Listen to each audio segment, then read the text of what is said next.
আজি আমালোক এই ভিডিঅ'টোত ক্লাছ 12ৰ ইকনমিক্স ছাবজেক্টৰ চেপ্টাৰ 4 আয় নিৰ্ধাৰণ মানে সমষ্টিবাদী কিতাপখনৰ চেপ্টাৰ 4 আয় নিৰ্ধাৰণৰ যিকেইটা ইম্পৰ্টেণ্ট কুৱেশ্যন আনচাৰ আছে তাৰে কেইটামান আজি এই ভিডিঅ'টোত আলোচনা কৰিম।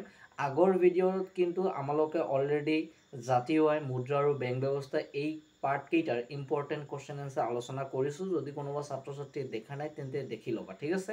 তোমালোক বেছি দেৰি নকৰি ভিডিঅ'টো আৰম্ভ কৰি আছোঁ। আয় নিৰ্ধাৰণৰ প্ৰথম কুৱেশ্যনটো তোমাৰ হ'ব লাগিছে কি সামগ্ৰিক চাহিদা বুলিলে কি বুজা। চাহিদা মানে কি মই তোমাক কিন্তু আগৰ ভিডিঅ'ত ভালকৈ বুজাই দিয়া আছে।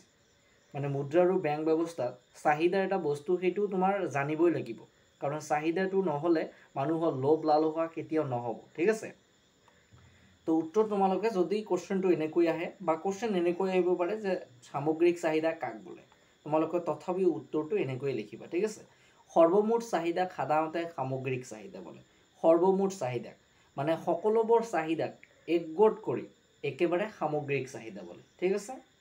সামগ্ৰিক চাহিদা হৈছে সৰ্বমুঠ দ্ৰব্য সামগ্ৰী আৰু সেৱাৰ প্ৰতি চাহিদা। মই তোমালোকক অলৰেডি অলপমান আগতে ক'লোঁ যে সকলোবোৰ চাহিদাক একগোট কৰি যি চাহিদা হয় সেই চাহিদাটোৱে হৈছে সৰ্বমুঠ চাহিদা। গতিকে সৰ্বমুঠ চাহিদা যিহেতু সকলোবোৰ চাহিদা থাকিব সেইকাৰণে কৈছে সামগ্ৰিক চাহিদা হৈছে সৰ্বমুঠ দ্ৰব্য সামগ্ৰী আৰু সেৱাৰ প্ৰতি চাহিদা। সৰ্বমুঠ চাহিদা যিহেতু সৰ্বমুঠ ব্যয়ৰ মানৰ প্ৰকাশ কৰা হয়, সেয়েহে সৰ্বমুঠ চাহিদা বুলিলে জাতিটো এটা বছৰত কৰা সৰ্বমুঠ ব্যয়ক বুজায়। সৰ্বমুঠ চাহিদা যিহেতু সৰ্বমুঠ ব্যয়ৰ মানৰ প্ৰকাশ কৰে, তাৰ মানে কি এতিয়া ধৰা কোনোবা এজন ব্যক্তিয়ে চাহিদা কৰি আছে, সেই চাহিদা কৰিলে কিন্তু কিবা এটা তেওঁৰ মানে পইচা লাগিবই। চাহিদা যিহেতু আছে পইচা লাগিবই। পইচাত যি ব্যয়টো হ'ল সেই ব্যয়টোকে সৰ্বমুঠ চাহিদাই বোলা হয়, মানে সৰ্বমুঠ চাহিদা তাত থাকিবই আৰু ব্যয় তাৰ মাজত অন্তৰ্ভুক্ত থাকিব, এই কথাখিনি বুজাইছে। এইটো তোমালোকৰ 2 নম্বৰটো মষ্ট ইম্পৰ্টেণ্ট এটা কুৱেশ্যন, তোমাৰ ফ্ৰী ফাইনেল এক্সামত আহিবই, ঠিক আছে। সামগ্ৰিক চাহিদাৰ উপাদানসমূহ উল্লেখ কৰা। সামগ্ৰিক চাহিদাৰ উপাদানসমূহ তলত উল্লেখ কৰা হ'ল। ব্যক্তিগত উপভোগ চাহিদা। ব্যক্তিগত উপভোগ চাহিদা মানে কি? ব্যক্তিগতভাৱে যিবোৰ চাহিদা হয় সেইবোৰ চাহিদা হৈছে ব্যক্তিগত উপভোগ চাহিদা। তোমালোকে দেখা মই কি লিখিছোঁ। ব্যক্তিগতভাৱে কোনো দ্ৰব্য বা সামগ্ৰী আৰু সেৱাৰ প্ৰতি যি চাহিদাৰ সৃষ্টি হয় তাক ব্যক্তিগত উপভোগ চাহিদা বোলে। আন এক কথাত ব্যক্তিগত উপভোগ চাহিদাই ঘৰুৱা খণ্ডৰ ক্ৰয় ক্ষমতা আৰু ক্ৰয় কৰাৰ ইচ্ছা প্ৰকাশ কৰা দ্ৰব্য আৰু সেৱাৰ মানক নিৰূপণ কৰে। তাৰপিছত ব্যক্তিগত বিনিয়োগ চাহিদা। বিনিয়োগ মানে কি? বিনিয়োগ মানে ইনভেষ্ট কৰা। ব্যক্তিগত বিনিয়োগ চাহিদা হৈছে ব্যক্তিগত উদ্যোগ প্ৰতিষ্ঠানত ব্যৱহৃত বিভিন্ন যন্ত্ৰপাতি, কেঁচা সামগ্ৰী, গৃহ আদিত পৰিকল্পিতভাৱে কৰা ব্যয়ক ব্যক্তিগত বিনিয়োগ চাহিদা বোলে। বিনিয়োগ মানে কি? ইনভেষ্ট কৰা। মই কিন্তু অলৰেডি বুজাই দিলোঁৱে। তাৰপিছত তোমাৰ কি আছে? দ্ৰব্য আৰু সেৱাৰ প্ৰতি চৰকাৰী চাহিদা। দ্ৰব্য আৰু সেৱাৰ প্ৰতি চৰকাৰী চাহিদা, এই চাহিদাটো তোমালোকে ভালকৈ বুজিবা। তোমালোকৰ এইটো লং কুৱেশ্যন যদিও নাহে তেন্তে শ্বৰ্ট কুৱেশ্যন আহিব পাৰে যে দ্ৰব্য আৰু সেৱাৰ প্ৰতি চৰকাৰী চাহিদা বুলিলে কি বুজা বা দ্ৰব্য আৰু সেৱাৰ প্ৰতি চৰকাৰী চাহিদাটো কি, ভালকৈ ব্যাখ্যা কৰা বা বুজাই লিখা, এনেকৈ আহিব তোমাৰ। যেতিয়া জনকল্যাণৰ বাবে তথা সাধাৰণ লোকৰ অভাৱ পূৰণৰ বাবে চৰকাৰে পৰিকল্পিতভাৱে দ্ৰব্য আৰু সেৱা কাৰ্যত যি ব্যয় কৰে তাক চৰকাৰী চাহিদা বোলে। জনসাধাৰণৰ সেৱাৰ বাবে স্থাপন কৰে স্কুল, চিকিৎসালয়, পৰিবহণ ব্যৱস্থা আদিত কৰা ব্যয় চৰকাৰী চাহিদাৰ অন্তৰ্গত। তাৰপিছত প্ৰকৃত চাহিদা। প্ৰতিখন দেশে আৰ্থিকভাৱে আন এখন দেশৰ ওপৰত নিৰ্ভৰশীল। এইটো কথা কিন্তু হয়, কাৰণ সকলোবোৰ দেশৰ লগত সকলোবোৰ সামগ্ৰিক নাথাকে। এতিয়া ধৰা আমাৰ ভাৰতৰ লগত চাহপাত আছে, কিন্তু চাহপাত থকা সত্ত্বেও বেলেগ বস্তু নাই। সেইকাৰণে চাহ বেলেগ ঠাইত ইনভেষ্ট কৰিব লাগে বা দিব লাগে, তাৰ পৰিৱৰ্তে আন এটা বস্তু আনিব লাগে, ঠিক আছে। গতিকে এনে ক্ষেত্ৰত দেশ দুখনৰ মাজত আমদানি আৰু ৰপ্তানি কাৰ্যই প্ৰভাৱ বিস্তাৰ কৰে। এক্সপৰ্ট আৰু ইম্পৰ্ট, এই ইংৰাজীটো তোমালোকে ভালকৈ বুজা, কিন্তু অসমীয়াটো ভালকৈ নাজানা। এক্সপৰ্ট আৰু ইম্পৰ্ট, ঠিক আছে, এনেকৈয়ে কয়। যেতিয়া সামগ্ৰী বা সেৱা এখন দেশে আন এখন দেশলৈ ৰপ্তানি কৰে তেতিয়া প্ৰয়োজনীয়তাৰ বাবে বেলেগ সামগ্ৰী আন দেশৰ পৰা নিজ দেশলৈ আমদানি কৰাও পৰিলক্ষিত হয়। এক কথাত আমদানিকৃত সামগ্ৰীসমূহৰ চাহিদাক প্ৰকৃত চাহিদা বোলে, ঠিক আছে। প্ৰকৃত চাহিদা কাক বোলে তোমালোকে কিন্তু পাই গ'লা। এতিয়া ধৰা এই প্ৰকৃত চাহিদাক লৈকে যদি শ্বৰ্ট কুৱেশ্যন আহে তেন্তে নিশ্চয় পাৰিবা। নোৱাৰিবা কিয়? ভালকৈ বুজাই দি আছোঁ আৰু লিখাই আছে যে প্ৰকৃত চাহিদা বোলে, নিশ্চয় পাবই লাগে তোমাক। যদি নোপোৱা তেন্তে আৰু তোমাক মোৰ বুজাৰ কোনো মানে উপায় নাই।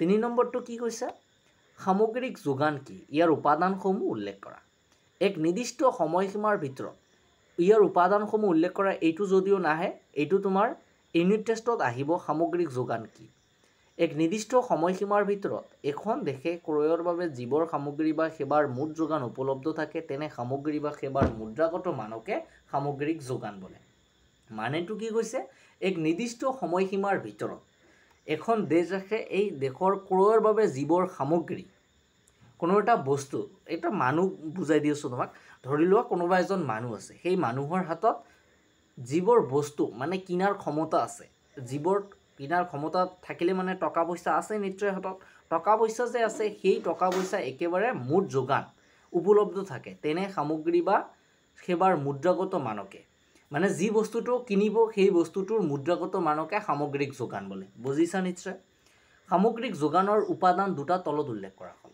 সামগ্ৰিক যোগানৰ উপাদান কেইটা দুটা উপভোগ ব্যয় আৰু ভিডিওটো লম্বা হ'ব ইকোনমিক্সত বুজাবলৈ গ'লে লম্বা হ'ব ঠিক আছে উপভোগ ব্যয় কোনো এক অৰ্থনীতিত প্ৰতিটো পৰিয়াল বা ব্যক্তিয়ে উপভোগৰ বাবে প্ৰয়োজনীয় সামগ্ৰী বা সেৱা ক্ৰয় কৰাৰ সন্মুখীন হোৱা মুঠ ব্যয়ক উপভোগ ব্যয় বোলে সঞ্চয় প্ৰতিজন ব্যক্তিয়ে সঞ্চয়ৰ উপভোগ কৰোঁতে আয়ৰ ওপৰত নিৰ্ভৰ কৰিবলগীয়া হয় আয়ৰ এই অংশ আকৌ উপভোগৰ বাবে ব্যয় কৰে আনটো অংশ সঞ্চয় হিচাপে ৰাখে গতিকে এনেদৰে সামগ্ৰীৰ সেৱা উপভোগত ব্যয় কৰাৰ পিছত যি অংশ হাতত জমা থাকে তাক সঞ্চয় বোলে সঞ্চয় কাক বোলে নিশ্চয় তোমালোকে জানা সঞ্চয় মানে সাঁচি থোৱা আগত তোমালোকে ক্লাছ 5ত পঢ়িছা সঞ্চয় বুলি কিবা এটা পাৰ্ট আছিল মোৰ চাগে ভালকে মনত নাই কিন্তু সঞ্চয় বুলি কিবা এটা পাৰ্ট আছিল তাত লিখা আছিল যে সাঁচি থোৱা ভৱিষ্যতৰ বাবে কিবা এটা ধন সাঁচি থোৱা লিখা আছিল তোমালোকে সঞ্চয়টো আগত পোৱা নাই এতিয়া সঞ্চয় পাই আছা তাৰ পিছত মোস্ট ইম্পৰ্টেন্ট নোট এইবোৰ তোমালোকৰ লাগিব এইবোৰ তোমালোকৰ ফুল ফৰ্ম আহিব পাৰে তথাপিও যদিও নাহে তেন্তে জনাৰ দৰকাৰ আছে এপিসি মানে কি এভাৰেজ প্ৰপেনচিটি টু কনজিউম গড় উপভোগ প্ৰৱণতা এপিএস মানে কি এভাৰেজ প্ৰপেনচিটি টু সেভ গড় সঞ্চয় প্ৰৱণতা ইয়াক লৈকে তোমাৰ ম্যাথ হ'ব ঠিক আছে এমপিসি মাৰ্জিনাল প্ৰপেনচিটি টু কনজিউম প্ৰান্তিক উপভোগ প্ৰৱণতা এমপিএস মাৰ্জিনাল প্ৰপেনচিটি টু সেভ প্ৰান্তিক সঞ্চয় প্ৰৱণতা তাৰ পিছত তোমালোকৰ কি আছে ইয়াত কেইটামান ফৰ্মুলা দিয়া আছে এমপিসিক তোমালোকে এনেকৈ লিখিব পাৰা ডেল সি বাই ডেল ওয়াই এমপিএছক তোমালোকে এনেকৈ লিখিব পাৰা Dell S by Dell Y Dell সি মানে কি ডেল সি মানে ইয়াত যে কৈছে মাৰ্জিনাল গড় সঞ্চয় প্ৰৱণতা আৰু ওয়াই মানে কি ওয়াই মানে আই ইয়াত কি কৈছে ডেল এছ মানে কি সেভিং ডেল সি মানে কষ্ট বা কিবা এটা আছিল কষ্টে হয় ঠিক আছে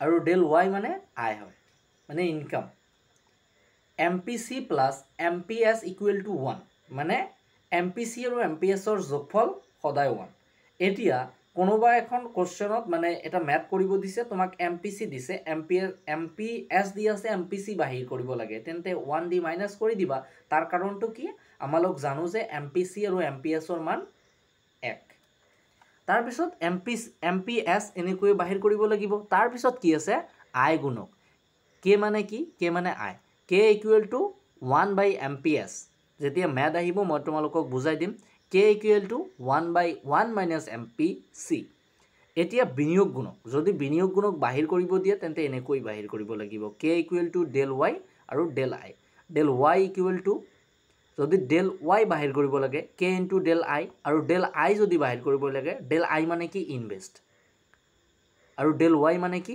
ইনকাম ডেল ওয়াই বাই ডেল কে নাই কে হ'ব কেৱল মাত্ৰ ঠিক আছে এতিয়া দেখা তোমাক কি কোশ্চেন কৰিছে প্ৰান্তিক উপভোগ প্ৰৱণতা এমপিসি বুলিলে কি বুজা প্ৰান্তিক সঞ্চয় প্ৰৱণতা এমপিসি আৰু প্ৰান্তিক উপভোগ প্ৰৱণতা এমপিসিৰ মাজত থকা সম্পৰ্ক উল্লেখ কৰা এইটো একেবাৰে 99% কমন কোশ্চেন তোমাৰ ফাইনাল পৰীক্ষাত আহিছে ফ্ৰী ফাইনাল নহয় ফাইনাল পৰীক্ষাত আহিব আয়ৰ পৰিৱৰ্তনৰ ফলস্বৰূপে ভোগ্য ব্যয়ৰ যি পৰিৱৰ্তন হয় তাক প্ৰান্তিক উপভোগ প্ৰৱণতা এমপিসি বোলা হয় এই যে এমপিসি কাক বোলে এইটো কিন্তু তোমালোকৰ ইউনিট টেষ্টত আহিব যদি পাৰ্ট 3 টো তোমাৰ ইউনিট টেষ্টত থাকে তেন্তে আহিব আন এক কথাত অতিৰিক্ত ভোগ্য ব্যয় ডেল সি ব্যয় মানে কি ভোগ্য ব্যয় মানে হৈছে ডেল সি ঠিক আছে কষ্ট সেই কাৰণে মই তোমালোকক কৈছো কষ্ট ডেল সি আৰু অতিৰিক্ত আয় আই মই তোমালোকক কৈছোঁ ডেল ৱাইৰ অনুপাতক প্ৰান্তিক উপভোগ প্ৰৱণতা বোলা হয়।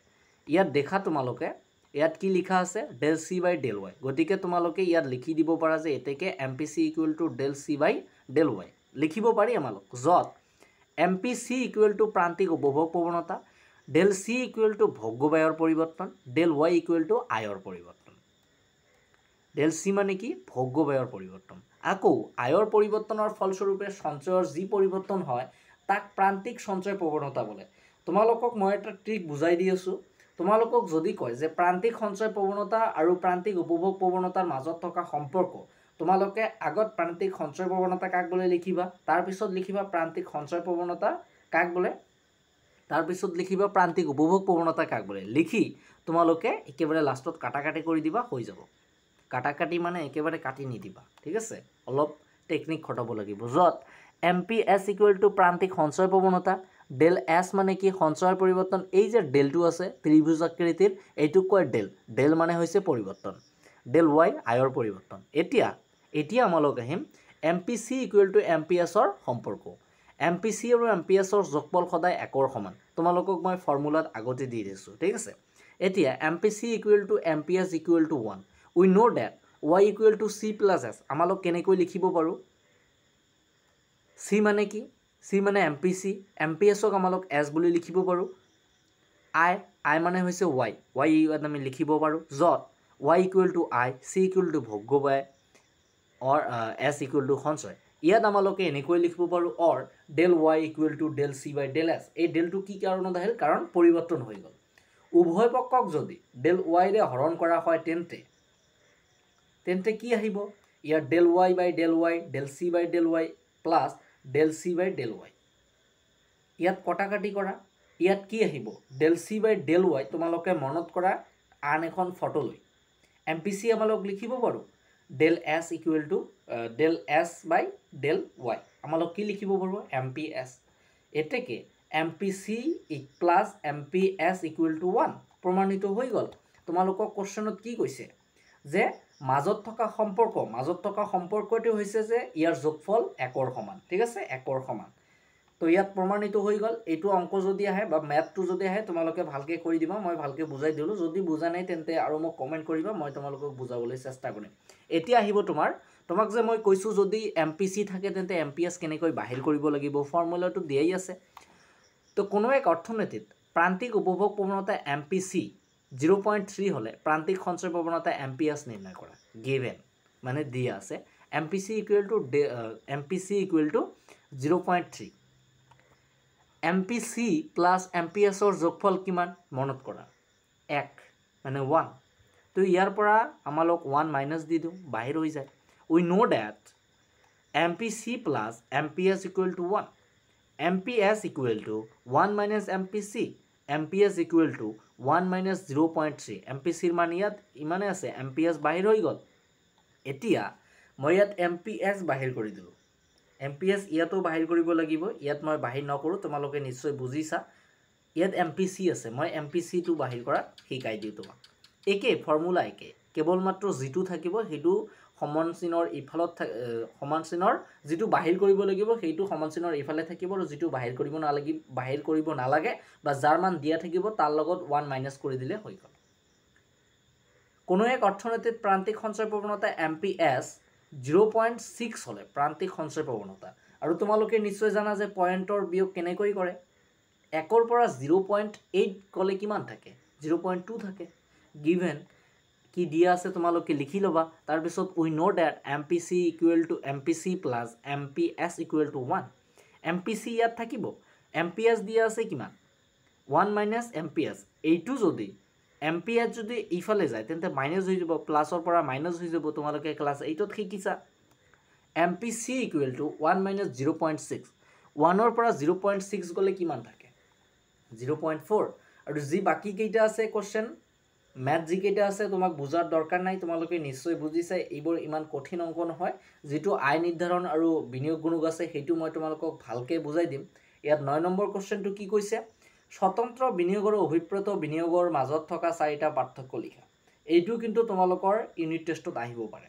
স্বতন্ত্ৰ বিনিয়োগ আৰু অভিপ্ৰেত বিনিয়োগৰ মাজত থকা 4টা পাৰ্থক্য হ'ল যি বিনিয়োগ আয়ৰ পৰিৱৰ্তনৰ লগত পৰিৱৰ্তন নহয় আৰু আয়ৰ ওপৰত নিৰ্ভৰশীল নহয় সেই বিনিয়োগই হ'ল স্বতন্ত্ৰ বিনিয়োগ।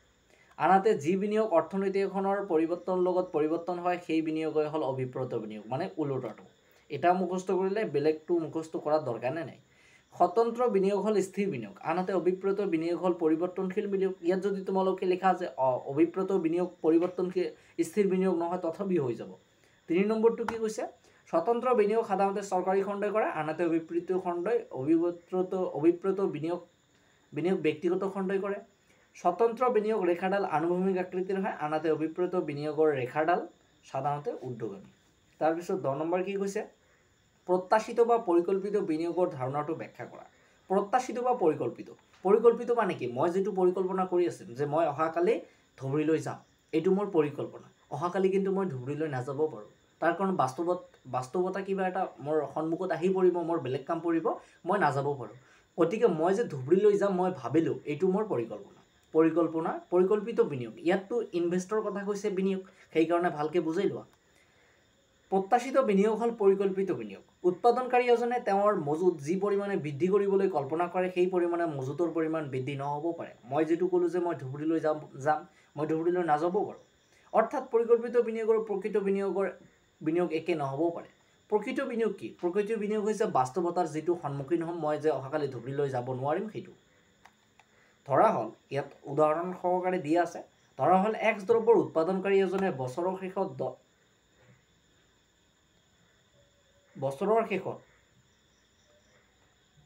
ধৰা হ'ল এক্স দ্ৰব্যৰ উৎপাদনকাৰী এজনে বছৰৰ শেষত 1000 টকা মূল্যৰ দ্ৰব্য মুঠ মজুতলৈ সংযোজন কৰিব বিচাৰিলে, কিন্তু কাৰণবশতঃ মানুহজন বছৰৰ শেষত কেৱল 700 টকাৰ মূল্যৰ দ্ৰব্য মুঠ মজুতলৈ সংযোজন কৰিবলৈ সক্ষম হ'ল। ইয়াত 1000 বুলি ধৰা হৈছে বুলি নাভাবিবা, মই কেৱল মাত্ৰ তোমাক উদাহৰণৰ কাৰণে দিছোঁ।